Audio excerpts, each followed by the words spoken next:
प्रिय लागई अति सबई मम, बनित राम जस संग। दारु विचारु किछ करई कोई, बंधई मनय प्रसंग। श्री राम जी के यश के संगम से मेरी कविता सभी को अत्यंत प्रिय लगेगी। जैसे मलय पर्वत के संग से कष्ट मात्र चंदन बनकर वंदनीय हो जाता है, फिर क्या कोई काठ ही तुच्छता का विचार करता है। श्याम सुरभि पै विशद अति, कुनद करई सब पान। गिरा ग्राम सिय राम जस, गावै सुनई सुजान।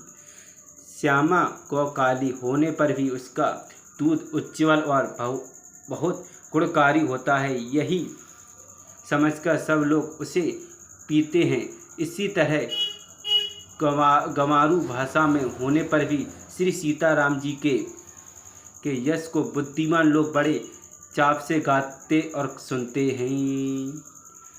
मन मानिक मुक्ता छवि जैसी, अहि गिर काज सिर सोहे न तैसी।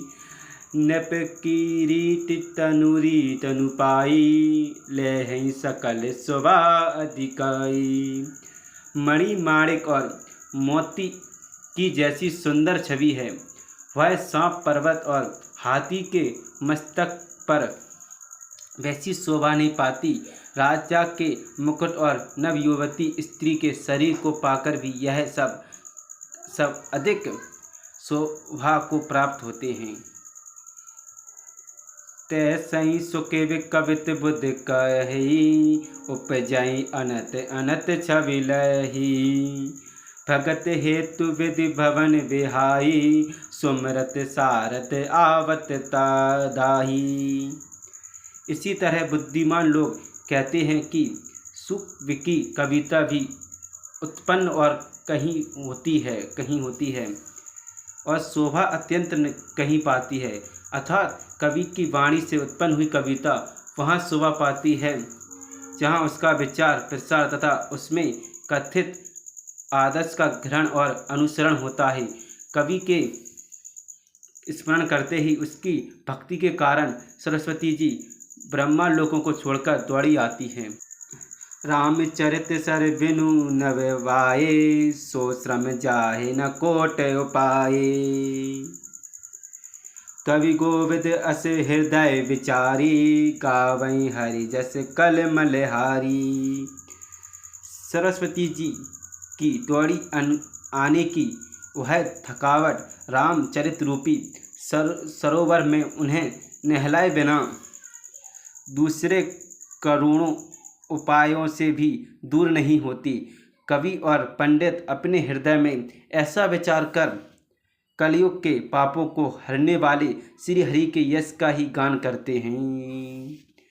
कीनी प्रकाशित जन गुण गाना, सिर धुन गिरा लगत पछताना। हृदय सिंधुमति सीप समाना, स्वातित शारदा करई सुजाना। संसारी मनुष्यों का गुणगान करने से सरस्वती जी सिर धुनकर पछताने लगती है कि मैं क्यों इसके बुलाने पर आई।